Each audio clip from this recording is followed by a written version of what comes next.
comes to mind is, why the hell did you ever get into politics? by accident, with some arm twisting from friends.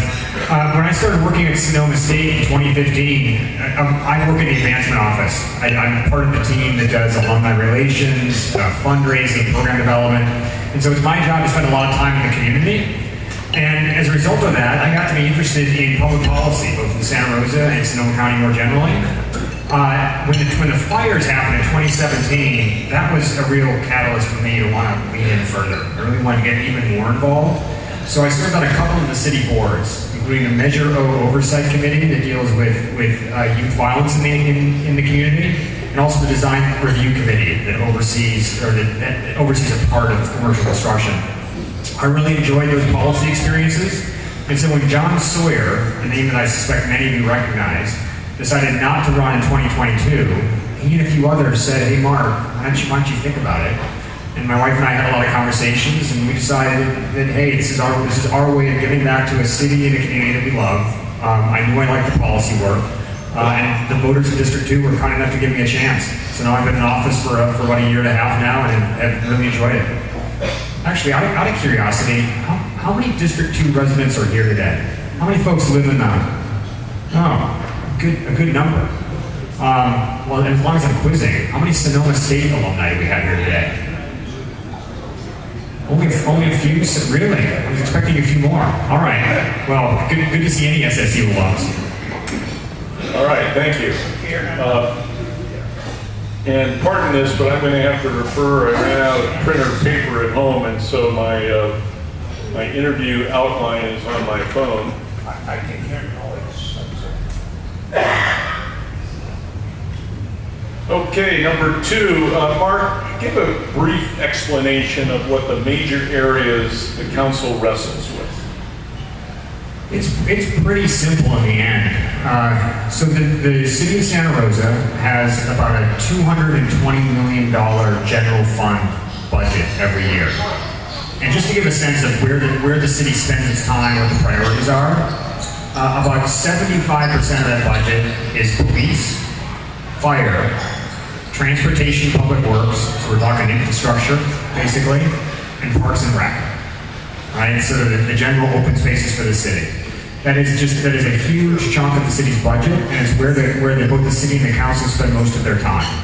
So there are other programs on the side that often get reported in the paper that many of you have heard about, whether we're talking homelessness issues, whether we're talking climate adaptation kinds of projects, but they are dwarfed in comparison to the basic city functions of providing public safety, safe streets, etc. All right. So could the council just, for some reason, take 10% off the police budget? I suppose in theory, council and the city have discretion to manage the budget that way.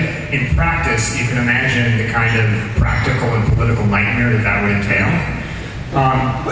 To give a little fact about the police budget, the number of police staff that we have is roughly flat over the last 15 years. So you got to go back to sort of the mid-aughts and the early 2010s. We're running the same number of officers, even though the city has increased about 20% in size. So, and that same kind of staffing comparison is true for most of the other departments in the city. A few of the departments are actually much smaller. Parks and Recs, for example, is about half of what it was 15 years ago. So the goal for the city is not so much to think about how we need to shrink departments, even though because of our budget situation that's currently on the table. It's how do we provide quality services, maintain our level of service with fewer staff than we were used to in the past. Okay. Like a lot of confusion with politics, it stems from the fact that we really don't understand things. We, the general public. Well, the city council doesn't always understand things either. Okay, I'm going to make an assumption that 10 years ago the city wasn't spending any money on the homeless issue. We weren't breaking out into separate line items. For a long time, the way that cities in California, and Santa Rosa was no exception, the way that we dealt with homelessness was we made it a police problem. So I don't know if you've had Tom Schwethelm former police chief and former mayor of Santa Rosa come and speak in the past. Tom was, and to a certain extent still is, our expert on homelessness matters. And the talking point that Tom would always use, I learned a lot from him, is that when he was police chief and when he was on council, and when the police were the first means of dealing with homelessness, the police were spending a huge amount of their budget on homelessness issues, even though it wasn't broken out in that way. So I'm going to be close with my statistics. I didn't have time to confirm this with Tom. I remember Tom talking about how you go back into the early 2010s, that something along the lines of 15% of police calls were homelessness related. And a similar number of jail cell usage, or a similar amount of jail cell usage was homelessness related. Now you can imagine the costs associated with that, having that much of your police time spent dealing with homelessness issues and the services that you're providing in jail situation. So we were paying millions to deal with homelessness at that point. We just weren't talking about it in a direct fashion like that. So the issue that we have as a city is not whether we spend money on homelessness, it's how and how much money we spend on homelessness. So the city, at the city level, we believe we're doing a better job with homelessness. Our numbers countywide are down about 30% since 2015. And as you might have seen reported in the paper recently, we had a significant decline in homelessness just between 2022 and 2023. So we have these programs that you've read about, including in response, including safe parking. They seem to be having an impact, a positive impact. They are expensive, but again, the choice is not whether we spend money on dealing with homelessness issues. It's how do we spend that money, and are we making the impact that we want to make are we having the good effects we want to have? Are there other sources that you can tap into, or to spend more money, or the money we do spend is coming from somewhere else, like police, fire, parks and rec? Good question. Just as a point of reference, I'll say that last year we spent about $8.5 million. The city spent about $8.5 million on direct homelessness services. This includes in response, safe parking, housing assistance, working with Catholic charities, all of those programs. About half of that money came from state or federal sources. So $4 to $4.5 million was the result of grant efforts that the city had conducted. We are going to the state and Fed saying we need help with this. About $4 million was city general funds. The city is always on the hunt for additional sources of funding, especially from our state and federal partners, and I should say county as well. The voters in Sonoma County, as you might recall, passed Measure O a couple of years ago, which is going to be providing $25 million a year specifically to homelessness and mental health services. The city gets a portion of that. And actually, one of the discussions behind the scenes is our negotiation with the county about releasing those funds so that we can spend those county dollars, those Measure O dollars approved by the voters on homelessness issues, freeing up general monies to go to parks, public safety, infrastructure, etc. All right, thanks. Let's switch gears a little bit. Overall, can you give us what the long-term impact of the fires have been on Santa Rosa? That's so hard. We had 3 fire years, as I'm sure everyone remembers. My wife and I evacuated twice, and as I mentioned, this was a big catalyst for me to get even more involved with local policy. And then we had COVID on top of that. And so it's very hard to break out exactly the impact of the fires. One stat that always sticks in my head is that we are 5,000 people fewer in the city now than we were in 2017. I'm sure many of you have seen the population charts for Sonoma County and for Santa Rosa, and they all peak in 2017, and then there's this dwindling effect. So families moved away, other families didn't move in to replace, and you can imagine the economic impact that has in terms of property taxes, in terms of sales taxes, in terms of economic activity in the area. It's hard to determine what specifically was fire caused as opposed to the pandemic, but there's no question we're still dealing with it. We did receive some offsetting funds. I think everyone recalls the $95 million we received with our PG&E settlement. There have been tens of millions in federal grants, FEMA grants that have come in to help offset some of the losses. but still the impact of the years of catastrophe that the city's had to deal with, it's definitely had an impact. I think the best visual estimation of where we are is the downtown corridor, Courthouse Square. As I think everyone remembers, back just prior to the fires, we opened up, I think it was 2017, we officially opened Courthouse Square. To my memory right on that, in 2016, 2017, we had the ribbon cutting. And we had so much momentum downtown, we had restaurants opening, we had businesses opening downtown, then 2017 hit. Then we had 2018, then we had 2020, then we had the pandemic, and all of a sudden Courthouse Square in the downtown is not looking so great, as everyone noticed. You go down there now though, it's looking good again. We've got great restaurants opening up, we've got businesses talking about relocating downtown again. We've got conventions coming back, activities downtown, there's a lot of momentum. The same kind of vitality that we were expecting in 2016, 2017, it's there now. So the question for the city is how do we maintain that? Because that again, I think is a symbol of how the wheels are finally starting to catch after a lot of tough years for the city and the county. You know, we've got some great momentum, we've got to keep it going. Switching gears again, what's with all the multifamily construction going on? Seems I don't turn a corner that I don't see another 5-6-story multifamily going up. They're taller, aren't they? 8 stories at 5th and Mendocino.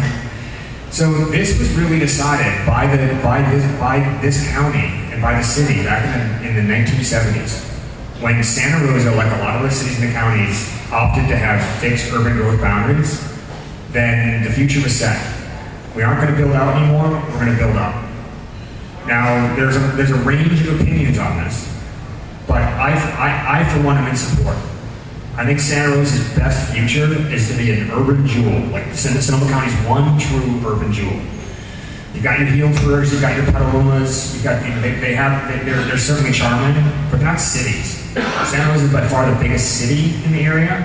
We can't build out because of those urban road boundaries, but we can build up.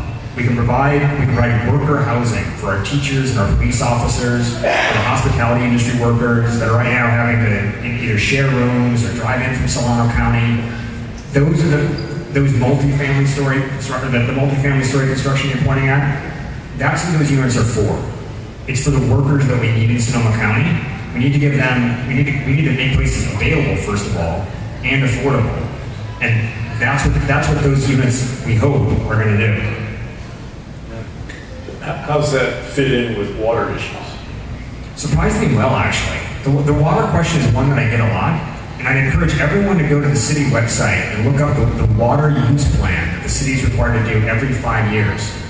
Every 5 years, the city has to do a review of its current water use, and we have to project out 25 years, including growth estimates, to determine if we've got sufficient water, and we look good. Now we came through a drought, we realized that. Like there were some tough years for Lake Sonoma and Lake Mendocino, but based on the water use plan that we have, based on our projections with our both groundwater use and also Lake Sonoma and Lake Mendocino, we look really solid for the next 25 years, including with the expectation that we're going to have some population growth. In fact, let's hope for a little population growth here, because again, we've had a few years where we've had a 1% or 2% decline each year.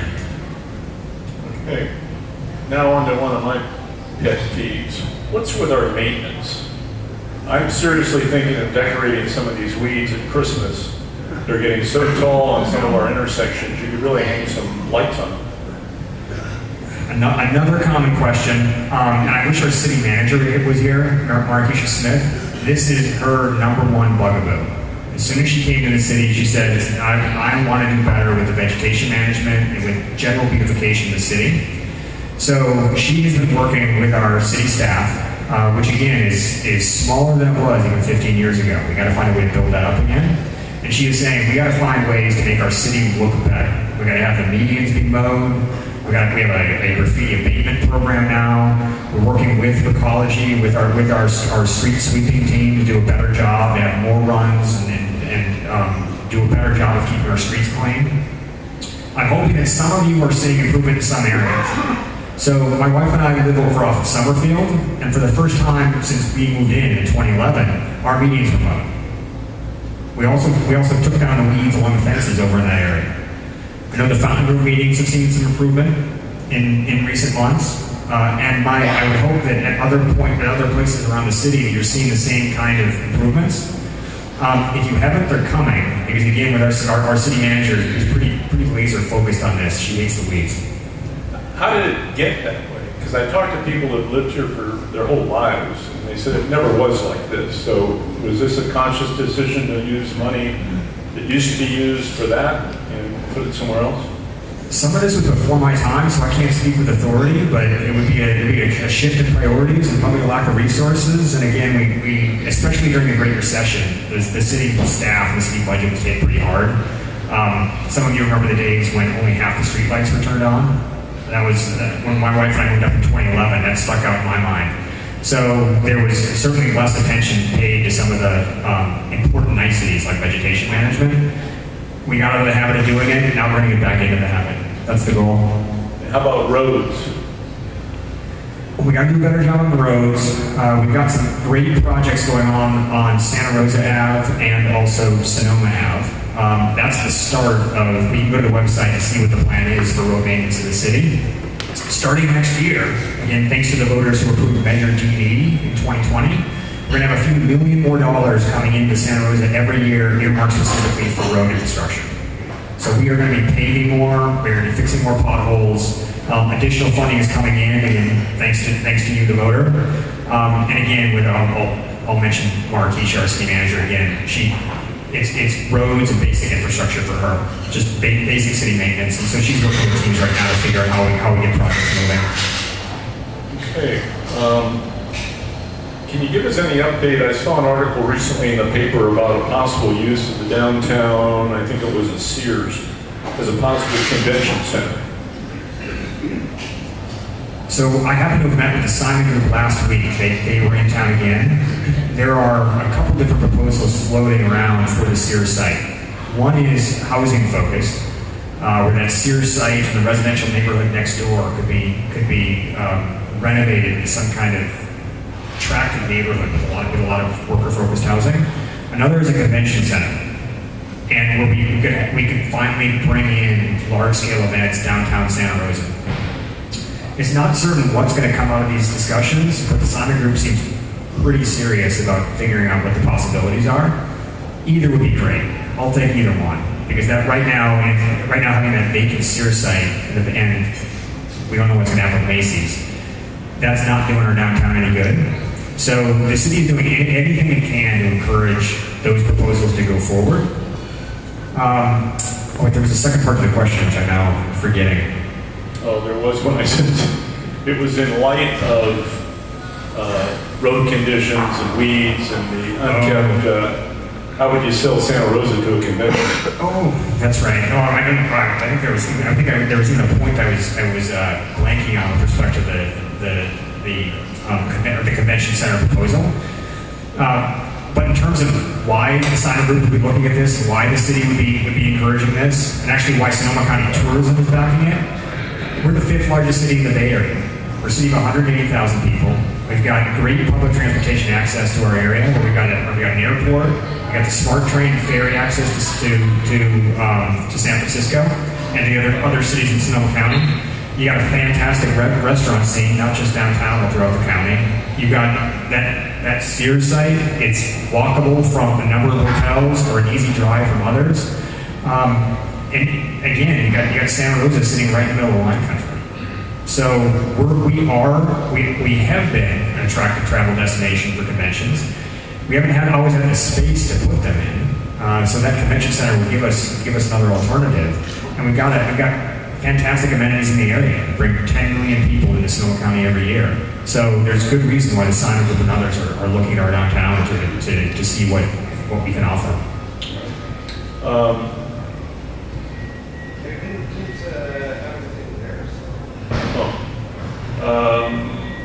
Here was one from another member. What's the most common issue that voters bring up and yell at the council about? What's the one?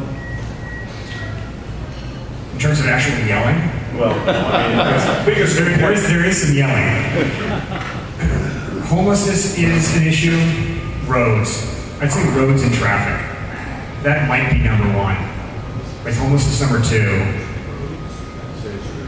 And then after that, it becomes a mishmash of different issues. Whether it's the Bennett Valley Golf Course, most sacred of all Sonoma County issues. I need to mention that as a District 2 council person. Whether it's public safety.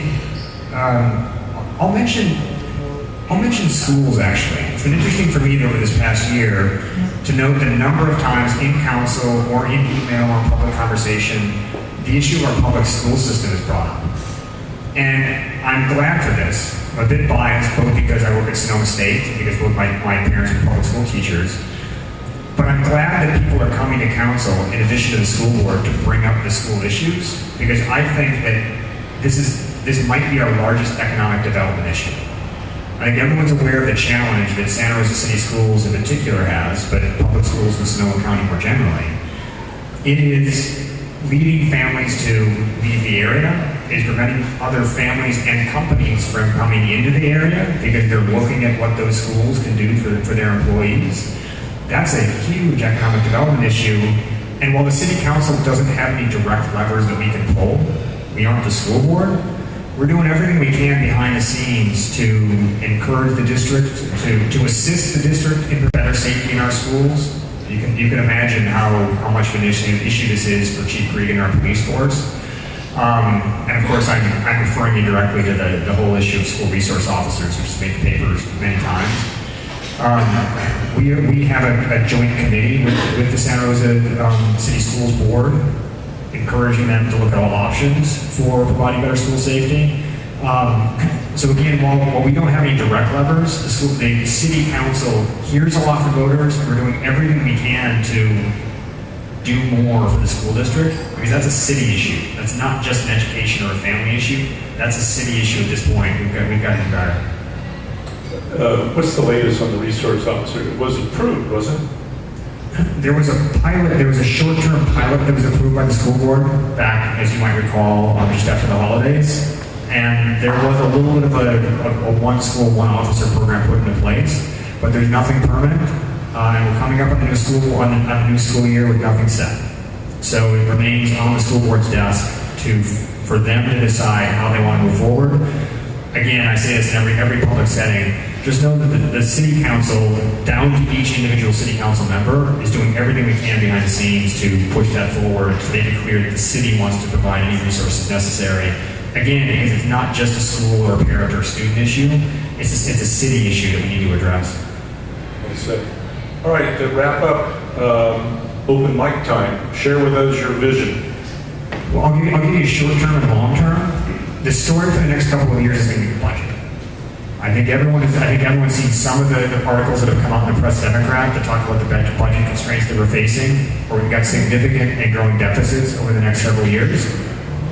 Thanks to the wisdom of recent city councils, and I don't say that sarcastically, I mean that in reality, they put aside some fiscal stability funds that we're using now. They give us about a 2-year runway to really figure out what's going on with our budget, both in terms of cost cutting at the city and potentially some new revenue measures, especially including modernizing our business tax and increasing our tourism taxes. We've got about 2 years to both again cut costs and bring in some additional revenues to bring our budget back in line. That's going to be most of the story at the city council level that you're going to read about in the papers, because that's everything depends on us remaining fiscally stable. The longer term and the happier story, I think, of the city is again moving towards that idea that we're going to be this great urban oasis inside Sonoma County, where we're going to have great roads, we're going to make it easy to bike around, our public transportation, including the smart train, is going to be better, lots of housing for workers that's going to benefit all of Sonoma County and Santa Rosa. Our downtown is already looking better. Actually, show of hands, who goes downtown regularly, either to Railroad Square or Courthouse Square? Who spends any time? All right, well, is your opinion matching mine? Is Railroad Square looking better than it did a few years ago? Generally? Yes. 4th Street? Everybody's tried Augie's French and some of the other restaurants on 4th Street? we want to continue that. And we need some better retail options, although frankly Montgomery Village is looking great these days. I really like what that operator's doing. We want more of that Montgomery Village style downtown. But again, making Santa Rosa the urban destination in Sonoma County. So again, encouraging more housing development, encouraging more commercial activity, keeping our infrastructure good, making it better wherever we can. That's the longer term plan for Santa Rosa. All right, back to the budget thing. You just hit a point there with me. Give us a brief explanation. What is it? Are revenues less than expected, or we just can't keep our spend and our income in line? I mean, a share of our revenues from property taxes and sales tax. Two big proponents or drivers. Those are the two major revenue sources for the city. So with the shutdown of the pandemic, were there federal funds available we could tap, or did we lose that sales income? We got a lot of federal support funding, which we're now burning through. That's part of what provides us a couple of years more runway to really right-size our budget. Okay. You're asking the perfect but also complicated question. So sales tax revenue, I'll go into the weeds here a little bit. Yeah. Or maybe weeds is not the right word to use for this group. I'll get into the details. The city actually got surprised by substantially increased sales tax revenues during the pandemic because people couldn't leave their homes and went out and bought stuff that was subject to sales taxes. So while the city was expecting to have sales taxes fall off a cliff during the pandemic, suddenly we had more money than we were expecting, which helped us get through that time. Now there's a rotation in the other direction, where people have bought all the stuff that they want to buy. No one needs a Peloton bike anymore, and so they're spending on services, and the city's not getting sales tax revenue from that. So as a result, just in this past year, the city was down 5% year over year in terms of sales tax collection. So one of the surprises that we faced is that we had a $5 million hole. We projected a flatline sales tax. We weren't expecting much growth, but suddenly we had a $5 million hole in 1 year from sales tax coming in even less than expected. In addition to that, we've got the same issue that every other business and every other nonprofit in the county has, where the cost of labor and the cost of goods spike. So you've probably read the PD about ongoing labor negotiations. It's really a similar situation to what every restaurant, every business in the county has, which is suddenly it's a lot more expensive to hire and retain people. Plus, cost of goods has gone up as well. Well, the city, like most nonprofits actually, is kind of revenue constrained. We don't have easy ways to generate more revenue, and so all of a sudden our cost revenue structure was out of whack, and it remains out of whack. That's what we're trying to right size. So again, we have not looked at a few of our tax measures a few of our tax codes in recent years, with the business tax and the TOT tax being the two main ones. So we're going to see if we can modernize those and bring in a little additional revenue, but we're going to have to figure out ways to cut costs too. So that's a big part of the city manager's job right now. All right, well thank you very much, Mark. That's a wrap. And we might have time for just a couple of questions. Mark, yell at me. What about the hand? Oh, in front of the mall? Yeah, where's that going? So if it gets moved to bring in PF Chang's, and I have to get my head into what exactly we're thinking about in terms of our planning ordinance there. I'm surprised, frankly, I'm a little surprised you can put parking spaces in that spot. So I've got to figure that out. But if that hand does get moved, and there's no guarantee it will, it's got to go somewhere private. One more. Can you yell at Stu? What are we doing to encourage walking space and bicycling? We actually have we'll have the active transportation strategic plan get released, I think, in the next couple of months, which is all about what can we do to make Santa Rosa safer and more attractive for people on foot and people on bikes. You can see a little bit of this being put into action right now along both Sonoma and Santa Rosa, where we've got additional wide bike lanes being put into place. We've got a couple of protected bike lanes that have gone in recently. We want to do a lot more of that. I mean, for the most part, we are a flat condensed city. We should be a walking, bicycling paradise. We should be a little Copenhagen here in Sonoma County. And so we've got a lot of people who want to be in support of that. And we hear from that frequently. We're going to have a plan that's released on that subject in the next couple of months, and there's a lot of support at council to push it forward. Mark, thank you so much. That was going to wrap Thank you very much.